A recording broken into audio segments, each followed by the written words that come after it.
लोग स्टार्ट करेंगे IIT JEE series lecture number 28। देखिए हम जो आपको आईआईटी जेईई सीरीज का बना रहे हैं उसमें आईआईटी एंट्रेंस एग्जाम या एयरफोर्स का हो गया या एनडीए हो गया या बीएचयू का एंट्रेंस एग्जाम हो गया या आईआईएससीआर का एंट्रेंस एग्जाम हो गया या बिहार इंजीनियरिंग जो शॉर्टकट में बीसीईसीई लिखा हुआ रहता है वो हो गया, वो सबका हम इसमें क्वेश्चन इंक्लूड करते हैं। स्पेशल सीरीज चल रहा है। दूसरी बात कि आईआईटी जेईई का मेन और एडवांस और ज़्यादा फोकस हम एडवांस पर भी करते हैं कि बच्चे लोग जो स्टूडेंट लोग हैं वो बड़े इजी तरीके से बना पाए। दूसरी बात कि पिछला लेक्चर जो लेक्चर नंबर 27 था उसमें हमने क्वेश्चन बनाया था एजॉर्सन रीजन का, जिसमें 2 स्टेटमेंट दे दिया हुआ था। उस सवाल में एक स्टूडेंट हमको कमेंट किए थे कि सर फिर दोबारा उस क्वेश्चन को समझाया जाए। देखिए बहुत अच्छी बात है, पहला स्टेटमेंट दिया हुआ था बिल्कुल सही था, दूसरा स्टेटमेंट में डिटरमिनेंट दिया था 3/3 का बिल्कुल सही था, और तीसरी जो बात थी पहला जो क्वेश्चन दिया था उसी में से दूसरा का डिटरमिनेंट लिखा गया था। तो उसमें 4 ऑप्शन थे। ए ऑप्शन क्या था? ए ऑप्शन था कि 1 भी करेक्ट है, 2 भी करेक्ट है, और 2 जो है 1 का करेक्ट एक्सप्लेनेशन है। मतलब जो स्टेटमेंट 2 है वो लेक्चर 1 से ही आया है। तो उस परिस्थिति में हमको आंसर ए देना होता है। दूसरा था कि स्टेटमेंट 1 सही है, स्टेटमेंट 2 भी सही है, लेकिन स्टेटमेंट 2 1 का करेक्ट एक्सप्लेनेशन नहीं है, तो हम वहां पर आंसर बी देते थे।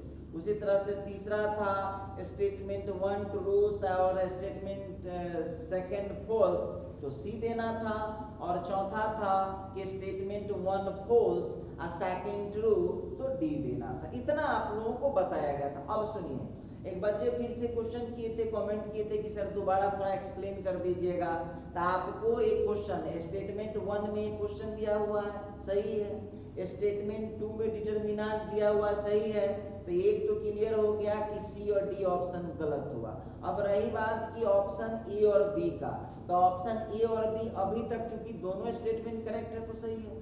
अब हम लोगों को देखना होगा कि स्टेटमेंट 2 में जो डिटरमिनेंट दिया हुआ है वो डिटरमिनेंट 1 क्वेश्चन जो स्टेटमेंट 1 में जो क्वेश्चन है वहीं से आया है या कहीं और से आ गया है। तो हमने चेक किया है कि बिल्कुल वहीं से आया है, तो हम कह सकते हैं कि स्टेटमेंट 2 जो है 1 का करेक्ट एक्सप्लेनेशन भी है। क्लियर हो गया? इतना समझ पा रहे होंगे आप। चलिए अब आप उसको बनाइए, बहुत इजी था और वो एडवांस लेवल का क्वेश्चन है। तो आज हम लेक्चर नंबर 28 से स्टार्ट करने जा रहे हैं, और जो क्वेश्चन आपके सामने आ रहा है वो देख लीजिए, ये एडवांस लेवल का क्वेश्चन है। क्वेश्चन देखकर ही आपको समझ में आ गया होगा। देखिए कितना काम है इस क्वेश्चन में, लेकिन एक चालाक स्टूडेंट होगा तो बड़े इजी तरीके से इस क्वेश्चन को सॉल्व कर देगा। क्वेश्चन क्या है, पहले हम लोग क्वेश्चन समझ लेते हैं। Let S be the set of all column matrix. तो वैसे भी जानते हैं कि राइट हैंड साइड वाला क्या होता है, कॉलम मैट्रिक्स होता है, जहां पर b1 b2 b3 real number है, system of equation in real variables, जहां पर ये रियल वेरिएबल है। देखिए 1 2 3 इक्वेशन दिया हुआ है, हैज एट लीस्ट 1 सॉल्यूशन। अब देखिए, अब विद्यार्थी यहाँ कंफ्यूज हो गया है, कह रहा है कि कम से कम एक सॉल्यूशन होना चाहिए। तो कम से कम एक सॉल्यूशन का मीनिंग आप हमको समझाइएगा। कम से कम एक का मतलब हुआ एक न तो एक से ज्यादा। तो 2 ही कंडीशन हो सकते हैं, एक करेक्ट होगा तो यूनिक सॉल्यूशन हो जाएगा, और एक से ज्यादा होगा तो वो हो जाएगा इनफाइनाइट सॉल्यूशन। तो हम आपसे पूछना चाहते हैं, ये क्वेश्चन लिख रहा है कि एटलीस्ट 1, तो सतर्क रहिएगा। ऐसे ही नहीं आईआईटी जेईई का मेन एडवांस बना दीजिएगा, आईआईएससीआर एनडीए का क्वेश्चन बना दीजिएगा, कुछ दिमाग भी खपत होता है। और हम आपको ये डर भगाने के लिए, आप कहते हैं ना कि सर आईआईटी एडवांस बहुत हार्ड होता है, नहीं बनता है, वो डर को खत्म करने के लिए कि थोड़ा सा एक्स्ट्रा मेहनत करके आप कर सकते हैं। तो सबसे पहली बात कि आँख की पट्टी खोलिए, टीचर के बातों में न जाएं, सही गलत आप कंपेयर करें, सही गलत कंपेयर करें। आप स्टूडेंट हैं, आपको किसी टीचर से क्या लेना देना है। जो टीचर आपको बेस्ट कंटेंट देते हैं, जिस टीचर के यहाँ आपको अच्छा पूरा कंटेंट मिलता है, ऐसे ही कहें कुछ या करें कुछ, आपको उस पर नहीं ध्यान देना चाहिए, मेरा सलाह है। आप देखिए YouTube पर जो है कंटेंट अवेलेबल है, कंपेयर कर लीजिए कि केवल आईआईटी कह देंगे से आईआईटी निकल जाएगा या आईआईटी वाले को पढ़ाना भी पड़ेगा उस लेवल का, तब बात कर सकते हैं। तो आप स्टूडेंट हैं, आप पढ़ने पर फोकस कीजिए, वो फालतू चीजों में फोकस ना करें। देखिए यहाँ पर जो लिख रहा है तो ये सिस्टम दिया है एटलीस्ट वन सॉल्यूशन। बहुत स्टूडेंट कहेगा सर आप एटलीस्ट वन नहीं पढ़ा है। भाई तो थोड़ा लॉजिक पकड़िए, एटलीस्ट वन का मतलब क्या हुआ? एटलीस्ट वन का मतलब हो गया कि वन मतलब वन से ज्यादा, तो क्या हो जाएगा? वन का मतलब यूनिक और एक से ज्यादा मतलब इनफाइनाइट। तो एक तो क्लियर है कि डिटरमिनेंट का जो वैल्यू आना चाहिए वो या तो, आप समझ रहे होइएगा आप लोग, डिटरमिनेंट का जो वैल्यू आना चाहिए वो या तो 0 आना चाहिए या तो 0 नहीं आना चाहिए। वो जांच का विषय है, अभी जांच होगा। तो लिखता है then which of the following system has at least one solution. चलिए अब आपको उसमें देखना है कि किस सिस्टम को कम से कम एक सॉल्यूशन होगा उसके यूज करके देखते हैं। तो चलिए भाई जांच का विषय है, जांचते हैं। सबसे पहली बात तो ये क्वेश्चन जब देखा होगा स्टूडेंट तो कहा होगा कि सर बहुत हार्ड लेवल का क्वेश्चन है, लेकिन अभी आपके सामने बनाते हैं। दूसरी बात कि हम बना रहे हैं मल्टीपल चॉइस क्वेश्चन, तो जब हम मल्टीपल चॉइस क्वेश्चन बना रहे हैं तो हम मल्टीपल चॉइस क्वेश्चन को उसी हिसाब से बनाएंगे। ये डेस्क्रिप्टिव की तरह एक्सप्लेन हमको नहीं करना है, समझ में आ रहा होगा। तो आइए जरा हम शुरू करते हैं, इसको बनाना हम अब स्टार्ट करते हैं, जरा ध्यान दीजिएगा। अब जो आपका क्वेश्चन दे रखा था, अब चले आइए इस क्वेश्चन को देखते हैं क्या हो सकता है। तो यहाँ पर जो है हम सॉल्यूशन स्टार्ट कर रहे हैं, ध्यान दीजिएगा। आप लोगों को 1 2 3 4 5 को दिया हुआ, पहले इसका मामला ना क्लियर कीजिए क्या है। ये बता देगा कि ये सॉल्यूशन क्या है, इनफाइनाइट सॉल्यूशन है या यूनिक सॉल्यूशन है, पता चल जाएगा। तो चलिए वहां पर हम देख रहे हैं, तो यहाँ पर पहले वो डिटरमिनेंट निकाल लीजिए फर्स्ट सिस्टम के लिए। तो x -1 है, फिर y2 कोफिशिएंट 5 का, फिर 2 हो गया, फिर -4 हो गया, फिर -2 हो गया, नहीं ये 3 है, 2 -4 3 हो गया, फिर यहाँ पर 1 -2 और 2। अब देख लीजिए पहले निकालिए। हाँ तो ये हो गया ये गिवन सिस्टम। चलिए ये दिया गया जो सिस्टम है वहां से आपको मालूम चल जाएगा। तो चलिए भाई पहले डिटरमिनेंट निकाल लीजिए। आज चालाक होइएगा तब मालूम पहले से है, ये है, निकालने की कोई जरूरत नहीं। कहेगा क्या है, तो आप ध्यान दीजिएगा। तो यहाँ पर जो कॉलम C1 है और जो कॉलम C2 है वो दोनों प्रोपोर्शनल है।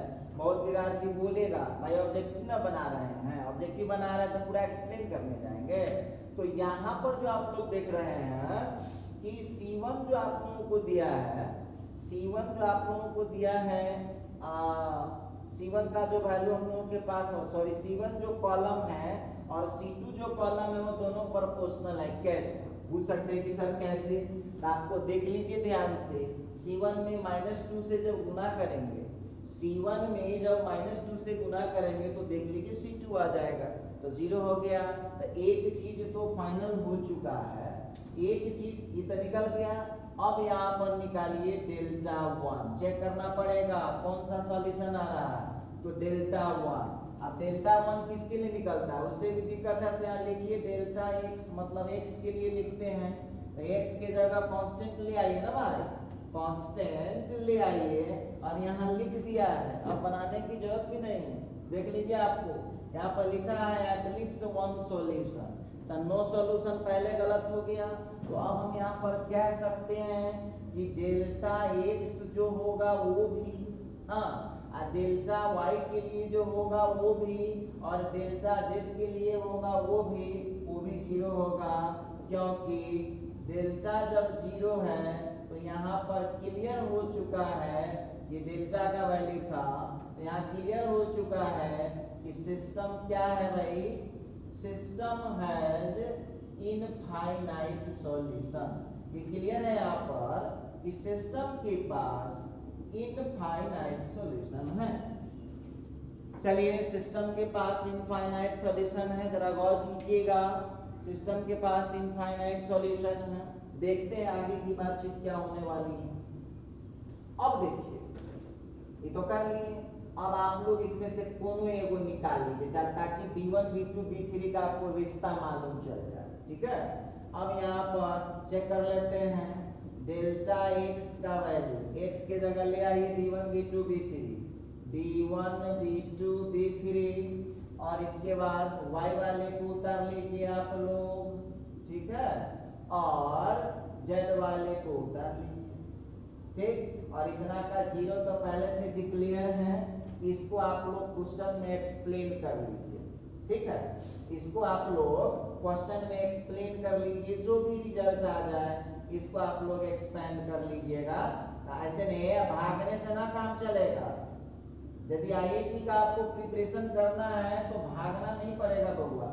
तो डेल्टा x का वैल्यू तो 0 है, ये है तो 0 जब है, चलिए हम तोड़िए देते हैं, रुकिए तुरंत हो जाएगा, डिटरमिनेंट आपको तोड़ने आता है तो यहाँ से हम लोगों को हो जाएगा -8 अब +6, तो -2 इंटू B1 हो जाएगा, अब -B2 का हो जाएगा 4 + 10 तो 14 हो जाएगा। कर लीजिए यहाँ पर -8 + 6 का -2 हो गया, फिर यहाँ पर हो गया 4 - +10 तो 14 हो गया, फिर B3 के लिए 6 + 20 तो हो गया 26 = 0। अच्छा ठीक है, तो पढ़ते हैं हम लोग -2 into B1 -14 into B2 plus 26 into B3 = 0। आई अब वहां पर करना क्या होगा, 2 -2 कॉमन कर दीजिए तो हो जाएगा B1 + 7B2 -13 B3।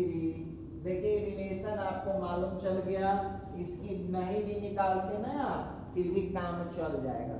तो डेल्टा वहाँ 0 आ गया, तो डेल्टा x, ये बात क्लियर हो गया, इनफाइनाइट सॉल्यूशन होगा। अब सुनिए, अब वही ऑप्शन करेक्ट होगा, अब वही ऑप्शन इसका सही होगा जिसमें डेल्टा और delta x, delta y, delta z तीनों 0 होगा, और जिसमें चेक नहीं होगा, मतलब जिसमें नहीं आएगा 0 3 4 तो वो गलत हो जाएगा ऑप्शन। तो देखिए पकड़ने वाला कितना फास्ट पकड़ लेगा, पकड़ने वाला कितना फास्ट पकड़ लेगा, जरा इस पर आप लोग अब ध्यान दीजिएगा, ठीक है।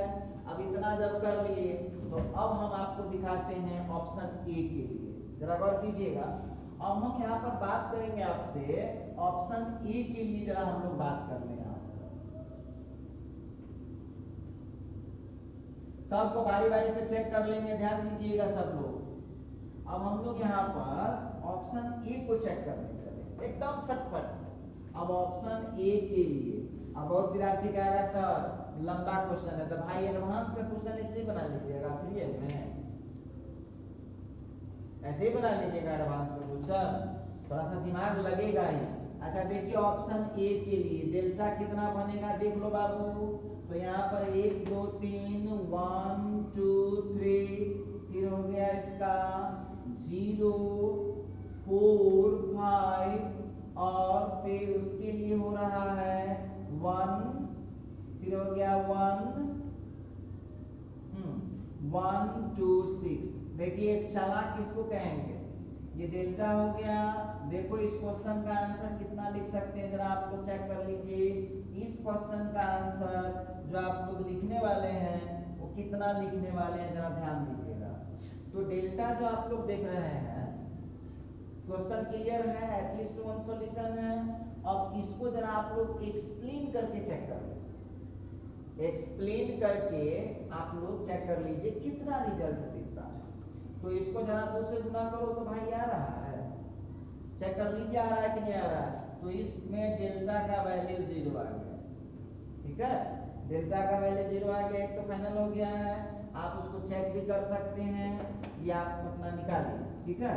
अब आप देखिए delta x, sorry delta x, अब एक्स के लिए बैठाओ तो एक्स के जगह पर अब आ जाएगा इसका independent constant b1 b2 b3, देखना पड़ेगा, घबराने से कुछ नहीं होता है।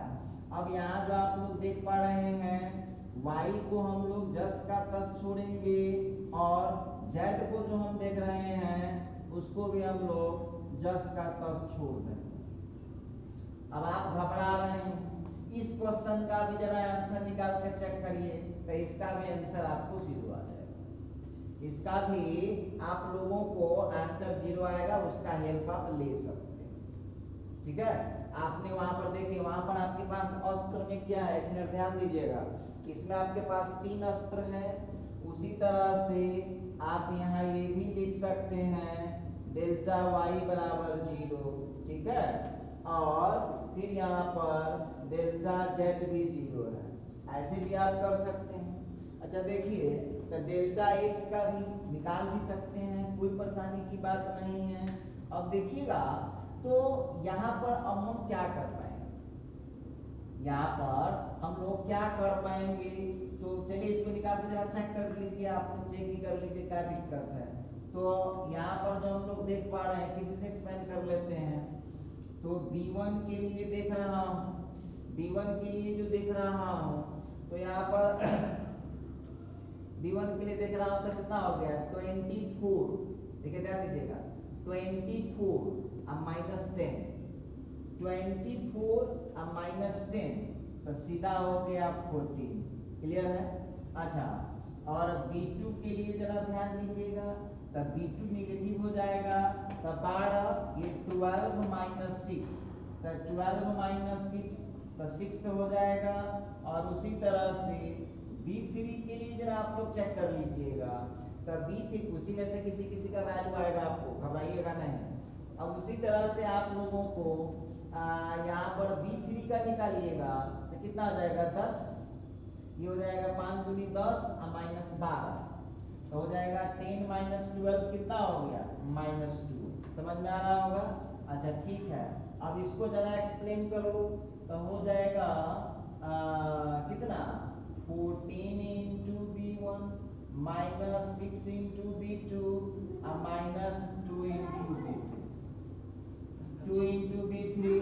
अब इसमें क्या कीजिएगा, अब आपको इसमें कुछ नहीं करना है, 2 यहाँ पर कॉमन कर दीजिए तो कितना हो जाएगा 7b1 - 3b2, 7b1 - 3b2 और माइनस यहाँ जो है आपको आ जाएगा b3। अब बहुत विद्यार्थी कह रहा होगा कि सर कि 0 कैसे आएगा, तो वहाँ जो डेल्टा y निकालिएगा ना, देखिए जिस तरह से डेल्टा x में आया हुआ है b1 + 7 into b2 - 13 b3 = 0, उसी तरह से डेल्टा y निकालिएगा तो वो इस टाइप का रिलेशन आएगा, इसके जगह 0 डालिएगा।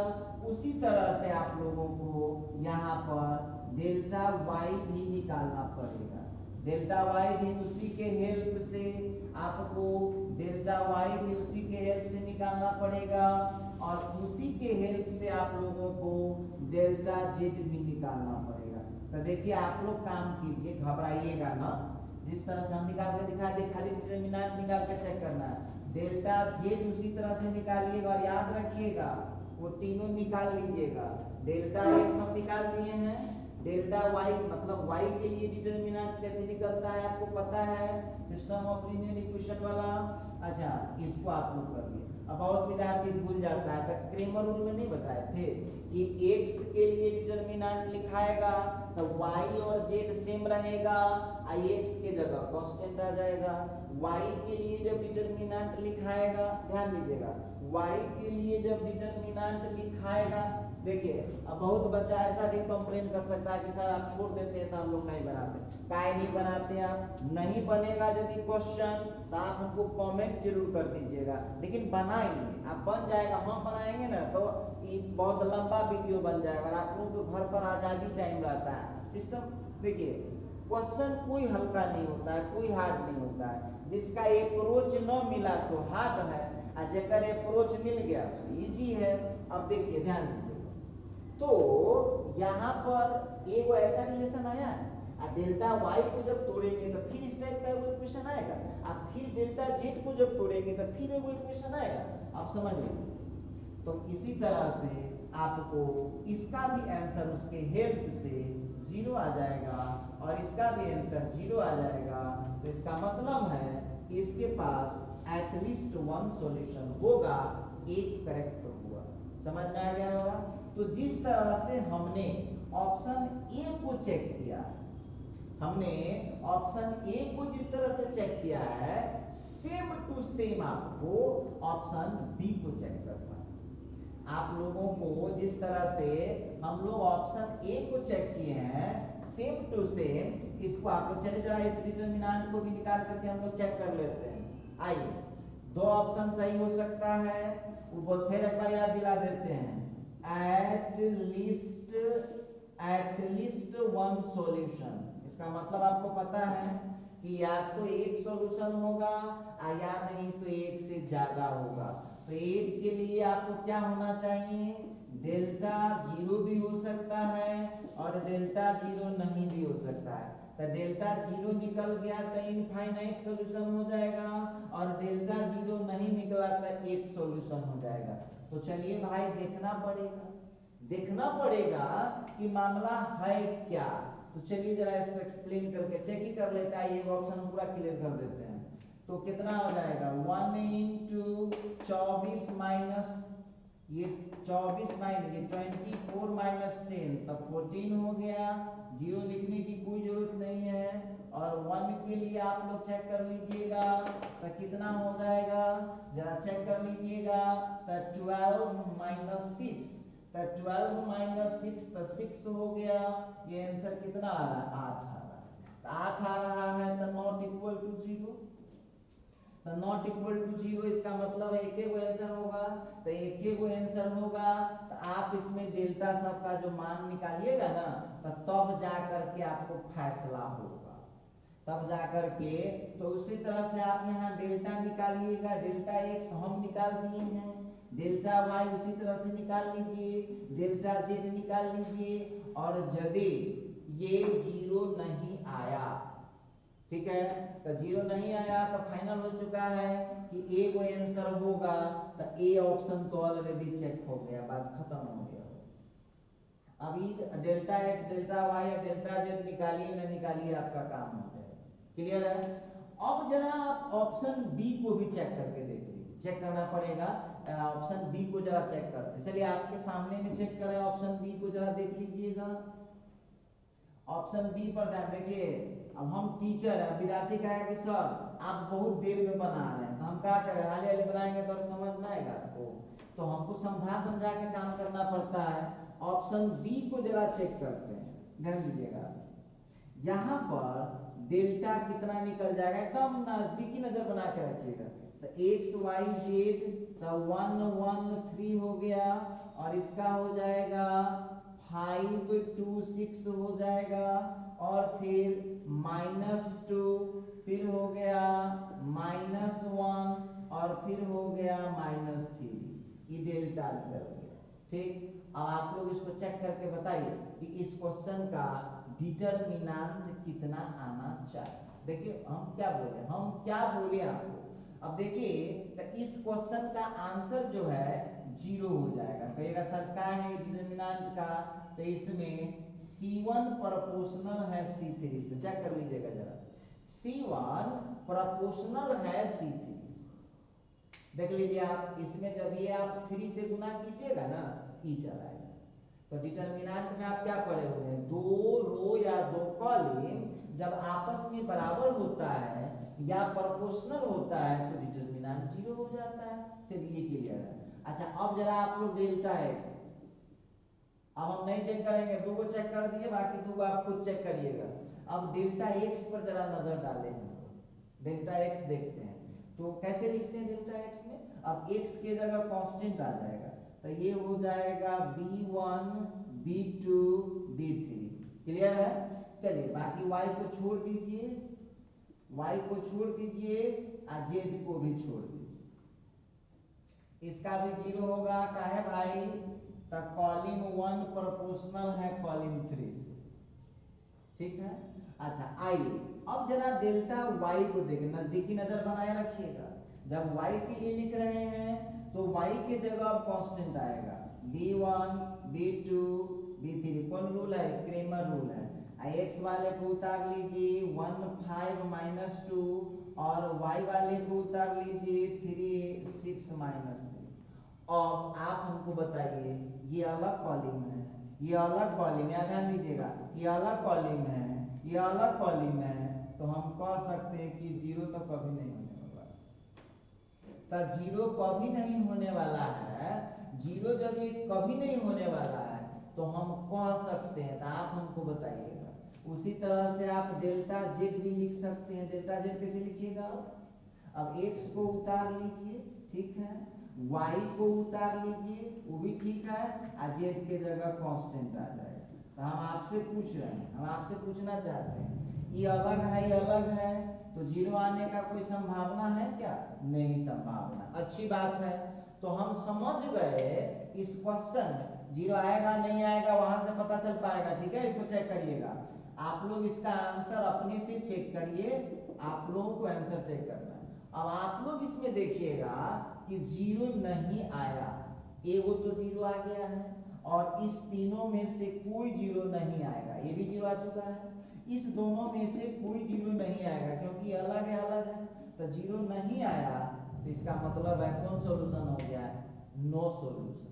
कैसे, तो आप लोगों को थ्योरी पढ़ाया गया है क्रेमर रूल में। देखिए अब ऐसे ही कहता है कि हम पढ़ा देंगे, क्रेमर रूल पढ़ाएगा तो कंडीशन चाहिए ना वहां पर, तो डेल्टा 0 हो गया, और डेल्टा 1 या डेल्टा 2 या डेल्टा 3, इसी डेल्टा 1 को क्या बोलते हैं, डेल्टा x, इसी को डेल्टा y और इसी को डेल्टा z। इस तीनों में से एक भी 0 न हुआ तो उसमें क्या हो जाएगा, नो सॉल्यूशन।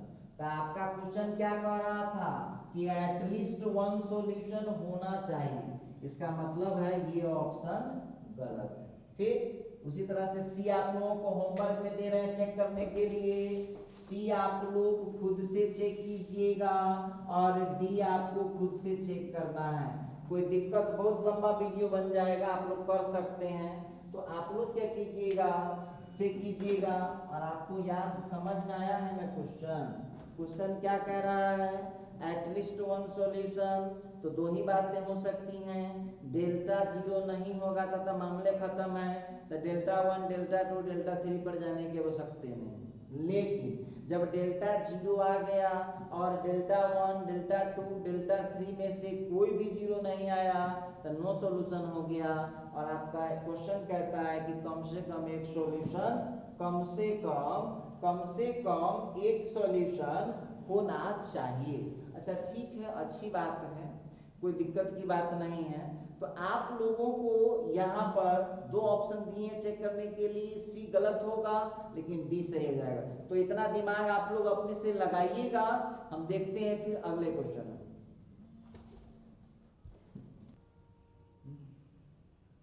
तो आइए एक और क्वेश्चन हम लोग लेते हैं, और ये देखिए 2070, ये भी IIT JEE एडवांस का क्वेश्चन। क्या लिखा जरा क्वेश्चन में देखते हैं। If a real number alpha, for a real number alpha real number alpha के लिए इफ द सिस्टम इतना of linear equation has infinitely many solution. क्या मतलब हो गया कि इस सिस्टम को इनफाइनाइट सॉल्यूशन है। देखिए एडवांस का क्वेश्चन बनाते हैं तो थोड़ा सतर्क रहिएगा, धोखा दे देगा। सबसे पहली बात तो आपको देखना होगा ये जो सिस्टम है वो होमोजीनियस है या नॉन होमोजीनियस है। तो जहां तक हम देख पा रहे हैं ये जो सिस्टम है ये होमोजीनियस सिस्टम नहीं है। क्यों? क्योंकि यहाँ इंडिपेंडेंट कांस्टेंट कुछ दे रखा है। तो आपको जब अब इसका मतलब है नॉन होमोजीनियस है, तो नॉन होमोजीनियस है तो क्रेमर का रूल लगाइए, या नहीं तो आप जो मैट्रिक्स का एडजॉइंट इनवर्स वाला वो लगा दीजिए। तो आप लोगों का क्वेश्चन है, आप लोगों का क्वेश्चन आ रहा है कि इनफाइनाइट मेनी सॉल्यूशन होना चाहिए। तो आप जानते हैं ना जब इनफाइनाइट मेनी सॉल्यूशन है तो डिटरमिनेंट तो जीरो होना ही, इतना तो आप जानते हैं हर हाल में जीरो होना है। तो यहाँ पर जो डेल्टा होगा डिटरमिनेंट कितना आएगा बताइए, तो 1 अल्फा अल्फा। अब देखिए चालाक आपको बनना, ये है क्वेश्चन आपका, ये तो एक्स वाई जेड और वो इंडिपेंडेंट कांस्टेंट है। इसके बाद अल्फा 1 अल्फा और फिर अल्फा स्क्वायर अल्फा 1, इसका वैल्यू जो है आपको कितना हो गया, जीरो तो होना ही है, क्वेश्चन दे रखा है इनफाइनाइट सॉल्यूशन है तो होना ही है, नौ का प्रश्न नहीं उठता है। अब आपको डिटरमिनेंट कितना फास्ट तोड़ने आता है वो आपके ऊपर डिपेंड करता है। डिटरमिनेंट कितना फास्ट आपको तोड़ने आ रहा है उतना जल्दी निकाल लीजिए। तो हम यहाँ पर आ रहे हैं 1 के लिए 1 minus alpha square, minus alpha के लिए अल्फा माइनस अल्फा स्क्वायर और फिर प्लस अल्फा स्क्वायर के लिए alpha square minus alpha square equal to 0। चलिए थोड़ा इसका कैलकुलेशन कीजिए तो अब हो जाएगा 1 minus alpha square minus alpha square minus minus plus, जरा ध्यान दीजिएगा, माइनस माइनस प्लस। अब यहाँ जो आप लोगों का आ रहा है 1 माइनस अल्फा स्क्वायर, करिए ना कोई दिक्कत नहीं है, हम यहाँ से कर रहे हैं कहीं से एक्सपेंड कर रहे हैं, क्या दिक्कत है। हम यहाँ R1 से किए तो 1 के लिए 1 माइनस अल्फा स्क्वायर हो गया, इस माइनस अल्फा के लिए अल्फा माइनस अल्फा क्यूब हो जाएगा। देखिए इसी जगह गलती हम लोग कर रहे थे, अल्फा माइनस अल्फा क्यूब हो जाएगा, alpha minus alpha cube alpha square के लिए alpha square minus alpha square, तो ये हो जाएगा अल्फा की पावर 4 और वो तो 0 हो गया, अल्फा स्क्वायर में से अल्फा स्क्वायर कट गया। अब देखिए इस क्वेश्चन को यदि हम ध्यान दें तो क्वेश्चन आ गया अल्फा की power 4 minus 2 alpha square plus 1 equal to 0। Clear है? अब यहाँ पर जो मैं बात करने वाला हूँ अल्फा की power 4 minus 2 alpha square plus 1 equal to 0। अब यहाँ पर इसको हम क्या है तो ये जरा एडवांस का आप लोग पढ़ते कहते हैं कि सर जेई एडवांस का क्वेश्चन बनाएंगे, क्या है तो ये हो गया अल्फा स्क्वायर माइनस 1 का होल स्क्वायर, ये आपका हुआ इक्वल टू 0। अब वहां से कैलकुलेट कीजिए आप लोग, तो कैलकुलेट करेंगे तो अल्फा स्क्वायर जो होगा, sorry alpha square minus 1 is equal to आपको 0 आएगा। स्क्वायर को उधर ले जाइए कोई फर्क नहीं पड़ता है। अब यहाँ से alpha square is equal to 1 और alpha is equal to plus minus 1। अब देखिए विद्यार्थी को ऐसे ही बेवकूफ बना देगा, जो ऑप्शन दे रखा है उसमें आप देख लीजिए, इस क्वेश्चन का जो आंसर हम लोगों को देना है।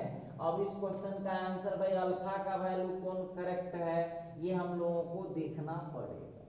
तो हम लोगों को अल्फा का 2 वैल्यू आ चुका है, अल्फा का 2 वैल्यू आ चुका है, एक आ चुका है +1 और एक आ चुका है -1, कोई प्रॉब्लम की बात नहीं है।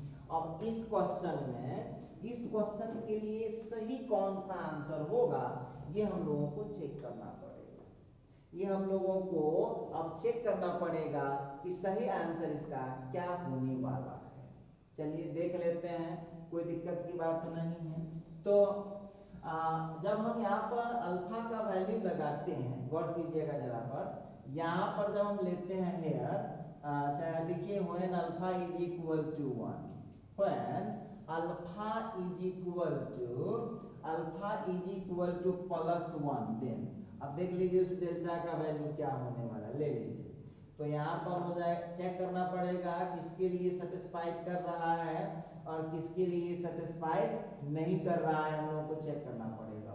तो देखते हैं वैल्यू डाल के, तो हो जाएगा 1 1 1, ठीक है। और उसी तरह से यहाँ भी लेते हैं 1 1 1, ठीक है। और उसी तरह से यहाँ भी हो जाएगा 1 1 1, कितना आ गया आंसर, 0 आ रहा है, ठीक है। अच्छा उसी तरह से जब हम यहाँ पर देख रहे हैं when alpha is equal to -1, then check कर लीजिए, घबराइएगा नहीं, एडवांस से क्वेश्चन बना रहा, थोड़ा पेशेंस रखिए।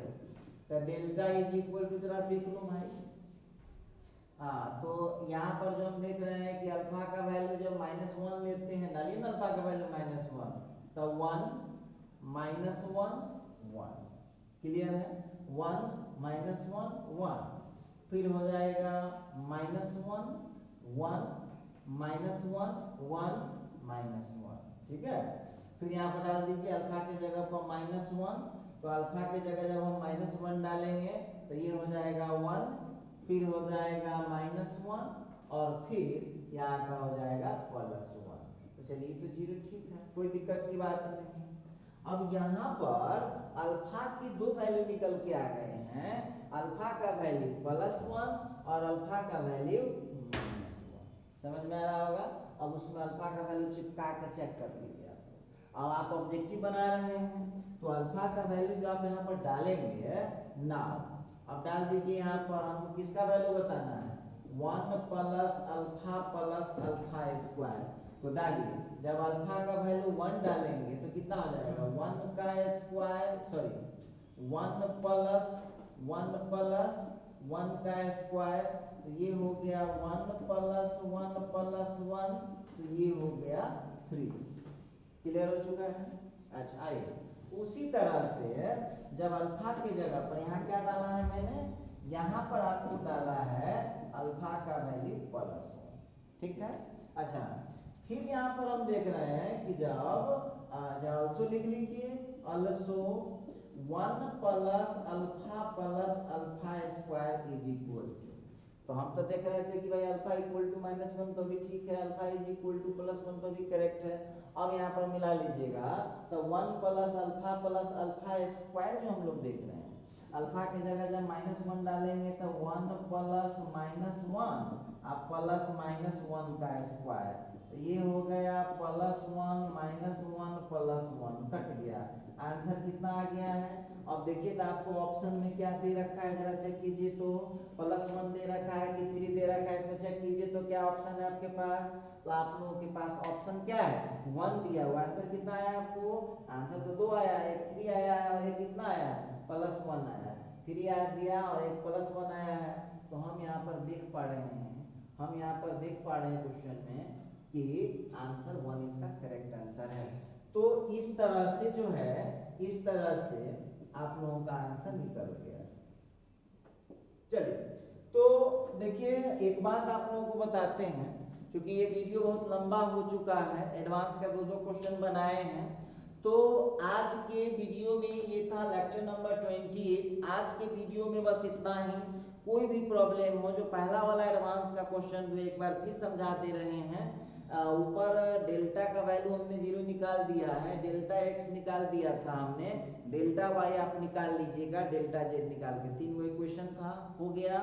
इसके बाद चारों ऑप्शन में हमने 2 ऑप्शन को चेक कर दिया था, 2 ऑप्शन आपको दिए थे। कोई दिक्कत होगा तो हमको आप बताइएगा, और याद रखिएगा जितने लेक्चर हो रहे हैं सबका practice, system of linear equation भी अब लास्ट स्टेज में आ गया है, IIT JEE सीरीज में भी, तो अब इसका स्टार्ट होने वाला है डिटरमिनेंट पोर्शन, ठीक है।